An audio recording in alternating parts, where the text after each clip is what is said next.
जय हिंद। प्यारे बच्चों, आप सबों की तैयारी अच्छी चल रही होगी और आज हम लोग सामाजिक विज्ञान विषय को देखते हैं कि किस तरह से आप मैट्रिक की परीक्षा में बेहतर अंक सामाजिक विज्ञान में ला सकते हैं। सामाजिक विज्ञान विषय को समझते हैं और इसमें आप लोग को मालूम होगा कि सामाजिक विज्ञान में इतिहास पढ़ना है, राजनीतिक विज्ञान, अर्थशास्त्र, भूगोल, आपदा प्रबंधन, इन सब चीज़ों को पढ़ना है। तो हर एक सेक्टर से अलग अलग प्रश्न निर्धारित है, सबों का सिलेबस अलग अलग है। तो आप लोग की तैयारी बेहतर हो रही होगी और उसमें कैसे बेहतर अंक लाए, कैसे हम अच्छा प्रदर्शन करें, इसको हम लोग समझते हैं। और किस विषय पर ज़्यादा फोकस दें, किस विषय को थोड़ा सा कम फोकस दें, ताकि एक जो कैलकुलेशन हो मार्क का वो अच्छा है। तो समय कम है तो इसको समझना बहुत जरूरी है। तो सबसे पहले हम ये समझते हैं कि सामाजिक विज्ञान विषय जो इसमें 80 नंबर का थ्योरी रहेगा, सैद्धांतिक परीक्षा होगा, और जो 20 नंबर है वो प्रैक्टिकल है, प्रायोगिक परीक्षा है। तो प्रायोगिक परीक्षा आपके विद्यालय में होगा और सैद्धांतिक परीक्षा जो बिहार बोर्ड के द्वारा परीक्षा सेंटर पे किया जाएगा। तो आइए हम लोग डिटेल से थोड़ा बोर्ड पे समझते हैं कि सामाजिक विज्ञान में किस विषय से कितना अंक पूछा जाता है। तो प्यारे बच्चों, अभी हम लोग देखें तो यहाँ पे जो आपको 80 + 20 का आंकड़ा है, मतलब 80 नंबर जो है आपसे पूछा जाएगा थ्योरी में और 20 नंबर प्रैक्टिकल में। तो 80 नंबर में किस तरह से अंक का डिवीजन है इसको हम लोग देखते हैं। सबसे पहले आपको इतिहास में आपको लघुतरीय प्रश्न टोटल 6 क्वेश्चन पूछा जाएगा, जिसमें आपको 3 प्रश्नों का जवाब देना है और ये रहेगा आपको 2 अंक का। अगर 3 दूना 6 और ये जो लॉन्ग क्वेश्चन है ये टोटल 2 पूछा जाएगा, जिसमें 1 का जवाब देना है, ये रहेगा 4 अंक का। तो 6 × 10 अंक। इस तरह से इतिहास से आपको 10 अंक लिखने को रहेगा। इसके अलावा ऑब्जेक्टिव भी रहेगा। उसी ढंग से राजनीतिक विज्ञान में कुल आपको 4 शॉर्ट क्वेश्चन पूछा जाएगा, जिसमें 2 का जवाब देना है और 1 प्रश्न के लिए आपको 2 अंक निर्धारित है। और लॉन्ग क्वेश्चन आपको 2 पूछा जाएगा, जिसमें 1 का जवाब देना है और इसके लिए 4 अंक मिलेगा। टोटल हम लोग देखें तो इसमें लघुतरीय में 4 अंक और दीर्घोत्तरीय में 4 अंक, टोटल 8 अंक पूछा जाएगा राजनीतिक विज्ञान से। अर्थशास्त्र में आपको टोटल 4 क्वेश्चन पूछा जाएगा, जिसमें 2 का जवाब देना है और 1 प्रश्न के लिए आपको 2 अंक मिलेगा। तो इस तरह से 2 दूना 4 और इसमें लॉन्ग क्वेश्चन में 2 पूछा जाएगा, इसमें 1 का जवाब देना है, इसके लिए 4 अंक, तो टोटल हो गया 8। इसी तरह से ज्योग्राफी है, भूगोल है। भूगोल में आपको टोटल 6 प्रश्न पूछा जाएगा, जिसमें आपको किन्हीं 3 प्रश्नों का जवाब देना है और आप 3 प्रश्न का जवाब देते हैं तो इसके लिए 2 अंक निर्धारित है। तो 3 दूना 6 हो गया और लॉन्ग क्वेश्चन 2 है, 2 में 1 का जवाब देना है तो 4 अंक मिलेगा, तो 10 हो गया।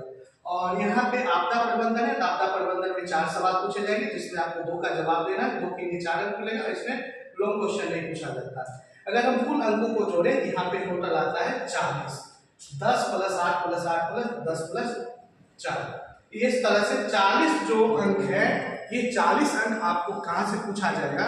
40 अंक पूछा जाएगा कहाँ से? ये लघुतरीय और दीर्घोत्तरीय से। और फिर जो 40 अंक बचता है मेरा, वो ऑब्जेक्टिव है। क्या बच्चों, आप इतिहास जैसे पढ़ेंगे, इतिहास में बहुत इंटरेस्टिंग टॉपिक है। आप जैसे विश्व का इतिहास आपके सिलेबस में है, भारत का इतिहास है, स्वतंत्रता संग्राम के बारे में है। तो हम लोग बचपन से स्वतंत्रता सेनानियों की कहानी पढ़ते हैं, महात्मा गांधी के बारे में पढ़ते हैं, भारत छोड़ो आंदोलन के बारे में पढ़ते हैं, स्वाभिमान अवज्ञा आंदोलन के बारे में पढ़ते हैं, तो जालियांवाला बाग के बारे में पढ़ते हैं, रॉलेट एक्ट क्या है। तो बहुत इंटरेस्टिंग चीज है, इसको आप इतिहास को देखें और इससे आपका ऑब्जेक्टिव में भी हेल्प मिलेगा, सब्जेक्टिव में भी हेल्प मिलेगा, लघुतरीय में भी हेल्प मिलेगा। उसी ढंग से राजनीतिक विज्ञान है, तो राजनीतिक विज्ञान थोड़ा आपको चैप्टर थोड़ा लगेगा, वास्ट लगेगा, लेकिन जब आप उसको पढ़ेंगे तो बहुत ही मजा आएगा।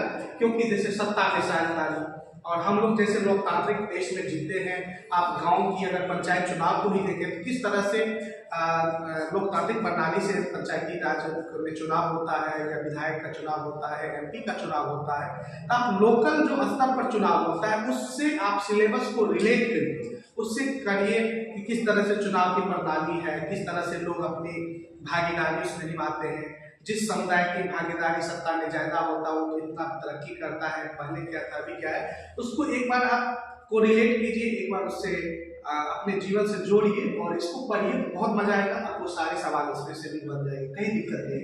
ये अर्थशास्त्र है, तो अर्थशास्त्र में भी आपको जैसे बिहार का जो क्या भौगोलिक स्थिति है, यहाँ की क्या इकोनॉमिक है, किस तरह से यहाँ पे गरीबी है, बेरोजगारी है, यहाँ पे कृषि किस तरह से अर्थव्यवस्था में महत्वपूर्ण भूमिका निभा रहा है, महिला की क्या भूमिका है बिहार की अर्थव्यवस्था में, इन सब चीज़ों को पढ़ना है। खास करके आप जैसे बैंक जाते होंगे तो बैंक में हम लोग क्या करते हैं, तरह तरह का चेक का प्रयोग करते हैं, अकाउंट खुलवाते हैं, सेविंग अकाउंट है, करेंट अकाउंट है, तो ये सब चीज़ को पढ़ना है। मुद्रा क्या है, मुद्रास्फीति क्या है, जीडीपी क्या है, ये सब इम्पोर्टेंट टॉपिक है। आप उसको एक जगह लिख लें या किताब में या फिर आपके पास कोई गाइड हो तो उसमें दिया हो, वहाँ से आप नोट कर लें और उसको एक बार देख लें, क्योंकि ये सब रिवीजन करना बहुत जरूरी है। यहाँ से अक्सर सवाल आता है। फिर ज्योग्राफी है, ज्योग्राफी में भी कृषि है और ज्योग्राफी भी आपको भारत का जो भूगोल पढ़ना है, काफ़ी मजा आएगा। और इसको पढ़ने के लिए आप मैप का प्रयोग करें, आप नक्शा का प्रयोग करें, और नक्शा पर जब आप उसको ड्रॉ करेंगे तो मजा आएगा।